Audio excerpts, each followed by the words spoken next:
Sebelumnya, apa sih SPSS itu?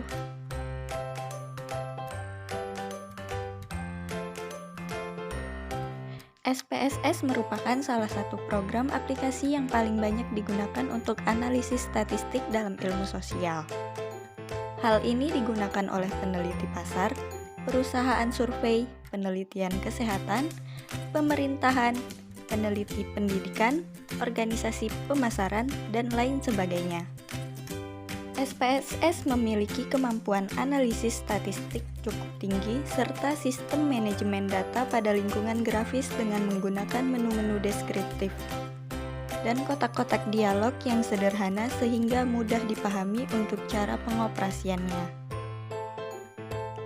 Adapun kelebihan SPSS antara lain, yang pertama mampu mengakses data dari berbagai macam format yang tersedia, seperti data DBAS, Lotus, X-File, dan lain sebagainya, sehingga data yang sudah ada dari berbagai format data dapat langsung digunakan untuk dianalisis.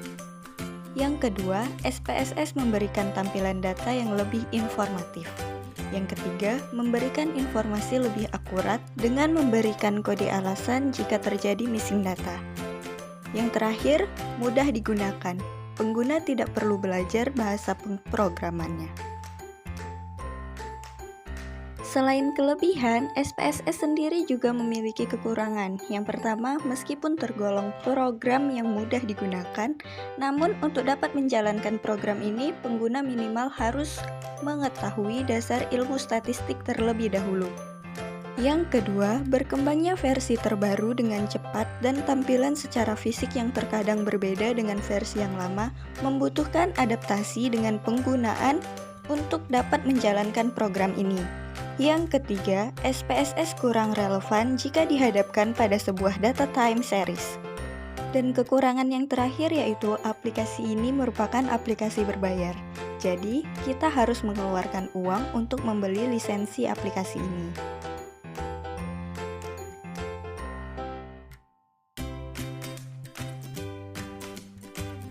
Oke, selanjutnya saya akan mengenalkan fitur-fitur yang ada di SPSS dan sekalian penggunaannya.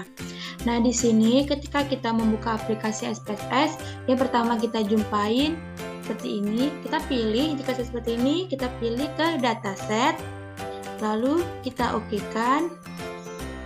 Nah, kita okekan. Di sini ada lembar jawabannya ketika nanti data yang sudah kita olah. Sudah? Ini adalah lembar utamanya, yaitu di data view, variable view di bawah. Nah, di data view ini dia tulis data yang akan kita olah. Sedangkan di variable view itu kita tulis nama data yang akan kita olah.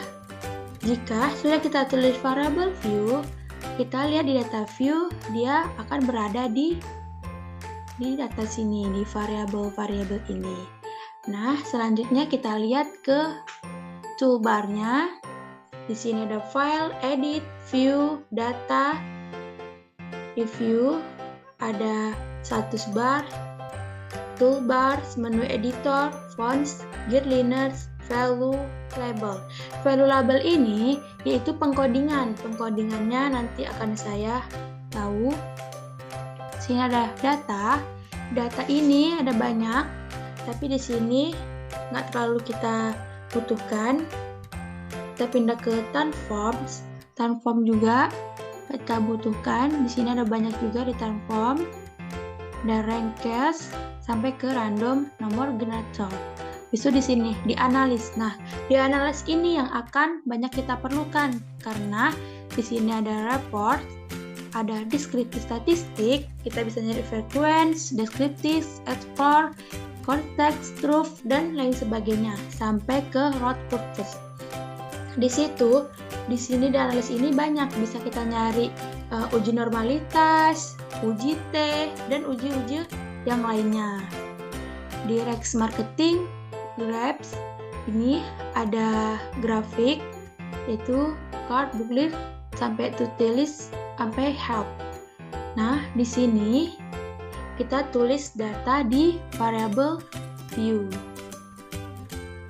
Data di variable view. Nah, di variable view ini ada name, type, width, decimal, label, value, missing, columns, elect, measure, roll. Nah, di variable view ini bisa kita tulis nama. Ada beberapa data, terus nama, itu nama siswa misalnya. Nah, kok nggak bisa sih buat nama siswa, variable name, context, and illegal character. Nah, kenapa nggak bisa? Karena di nama ini tidak boleh dispasi. Jadi bisa kita buat singkatan atau kita buat pemisalan. Setelah nama siswa. Nah, kita bisa buat kayak gini. Bisa pakai spasi atau kita buat pemisalannya. Nah, nama siswa. Oke. Ada nama siswa. Kita pilih jenis kelamin. Jenis kelamin kan panjang banget, jadi kita singkatkan.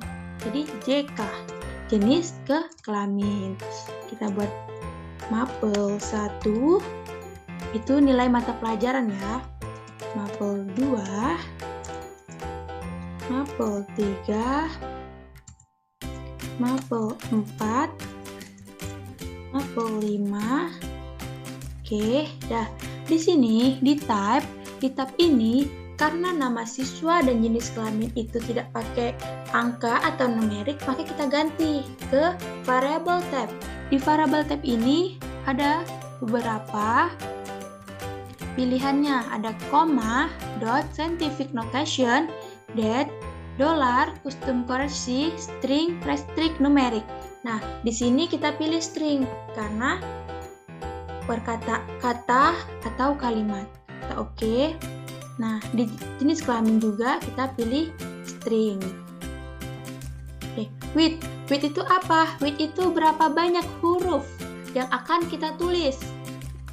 Kok nama siswa, misalnya nama siswanya lebih dari 8, kita tambahkan. Apapun jenis kelamin. Jenis kelamin laki-laki 8, sedangkan perempuan 9, kita tambahkan 10 misalnya. Nah, di sini mapel.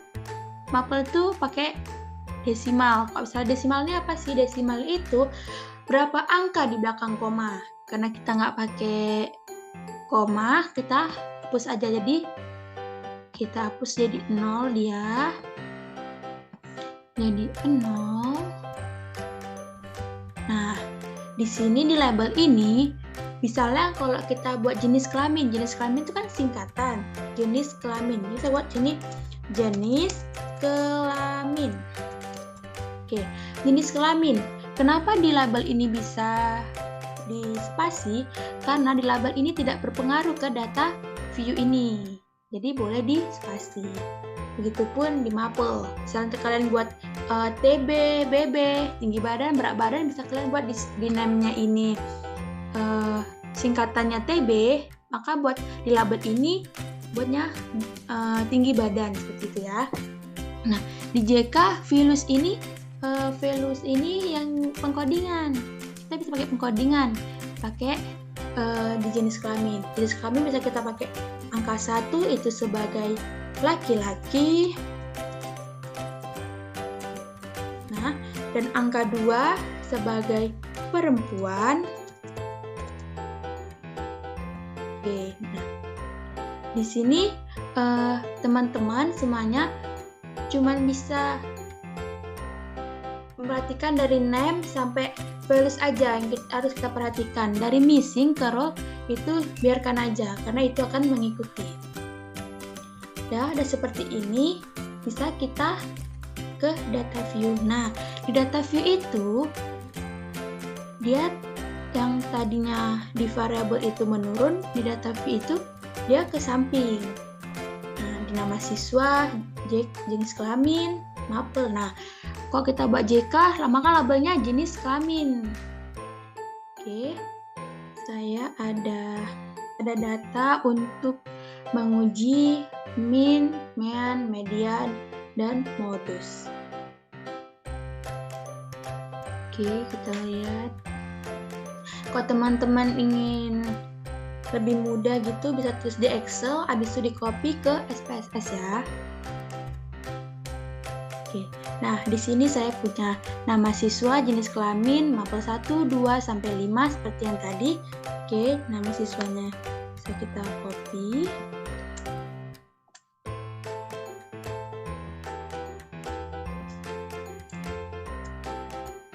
Nah, jenis kelaminnya tadi kalau 1 sebagai laki-laki, 2 sebagai perempuan.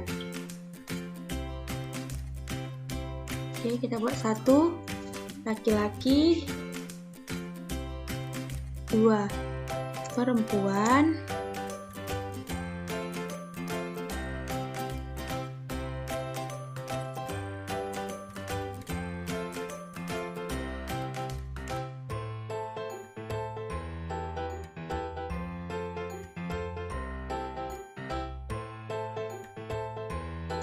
Oke, kita buat angka.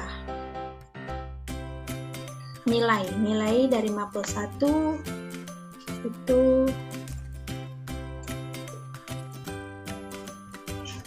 dia kita copy dari sini. Nah, muncul kan mapel 1-nya.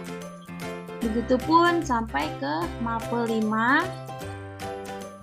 Kita copy.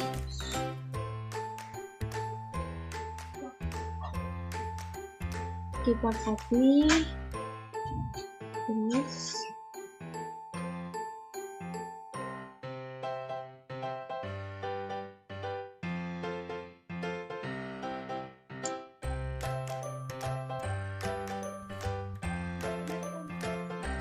kita copy dia di mapel sini. Oke.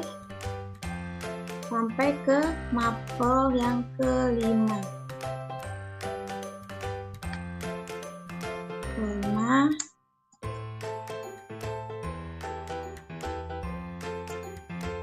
Oke, di sini kita akan menguji mean, median, modus. Kita pilih ke analis, kita deskripsi statistik, kita pilih frequency. Nah, di sini dari tabel 1 ini kita pindah ke variabel, Kita pindah, kita tekan tanda ini. Oke. Dan tanda mapel sampai ke mapel 5. Oke. Kita pilih statistik. Kita cekliskan mean, median, modus, sum, quartile, persentil berapa? Kita pilih persentil 10. Add, variance, rank, minimum, maksimum. Jika sudah kita cetekkan, maka kita continue. Kita klik OK. Nah, dia akan keluar di lembar jawabannya. Di sini ada lembar jawaban, di sini ada muncul mean, median, modus, varian, rank, minimum, maksimum, sum, persentil 10, 25, 50, 75. Di sini mapel, di sini mean, median, modus, varian, rank, sampai ke persentil 75. Nah, jika sudah seperti ini, kalau teman-teman ingin membuat grafik, kita bisa membuat grafik di SPSS. Bagaimana caranya?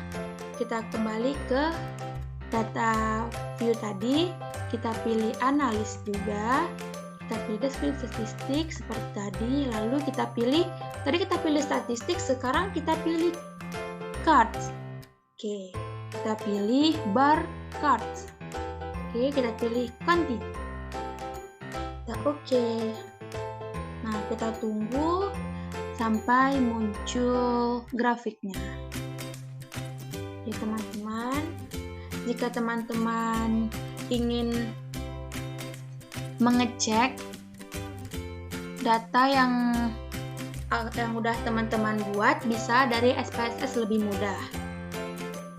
Di sini kita bisa nyari uji normalitas, uji T, uji Z, dan uji-uji yang lain.